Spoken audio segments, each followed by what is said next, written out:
Halo para pecinta sains, sudah siapkah untuk bereksplor? Dalam video kali ini, kita akan menyelami dunia menakjubkan dari sel eukariotik, unit dasar kehidupan yang membentuk tubuh kita dan hampir semua makhluk hidup yang kita lihat. Penasaran? Yuk kita mulai! Pernahkah kamu melihat bata penyusun yang bisa membangun sebuah gedung? Dalam biologi, kita juga punya penyusun dasar kehidupan, namanya sel. Sel adalah unit struktural dan fungsional terkecil dari semua makhluk hidup. Semua makhluk, dari manusia, hewan, ataupun tumbuhan, tersusun dari sel. Ia mampu melakukan semua fungsi kehidupan, seperti makan, bernapas, dan berkembang biak. Setiap organisme, misalnya manusia, tersusun atas satu dari dua jenis sel. Tapi, apa saja jenis sel tersebut? Dua jenis sel tersebut adalah sel eukariotik dan sel prokariotik. Kedua sel ini memiliki struktural yang berbeda. Sel sebenarnya mirip dengan manusia.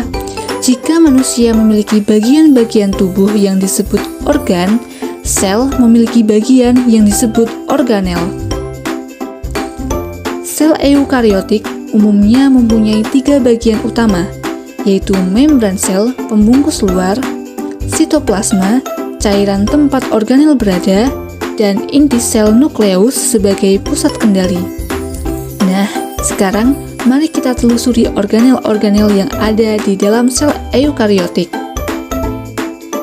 Nukleus berfungsi sebagai pusat kendali sel, mengandung materi genetik DNA yang mengatur semua aktivitas sel dan pewarisan sifat.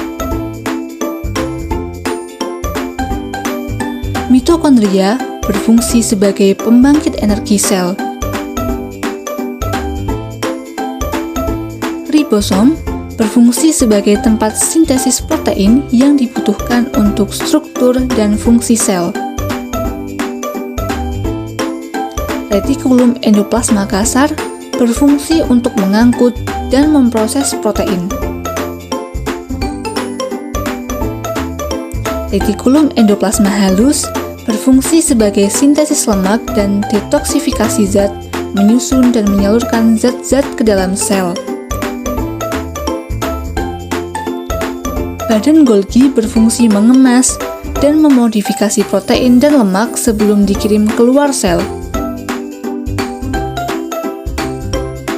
Walaupun sama-sama eukariotik, ada perbedaan mencolok antara sel tumbuhan dan sel hewan. Sel hewan memiliki lisosom untuk mencerna zat sisa, benda asing, atau bagian sel yang sudah rusak. Selain itu, sel hewan juga memiliki sentrosom yang memiliki fungsi utama untuk mengatur pembelahan sel seperti mitosis dan meiosis. Sementara itu, sel tumbuhan punya dinding sel kaku, kloroplas untuk fotosintesis, dan vakuola besar untuk menyimpan air. Organel ini tidak ada pada sel hewan.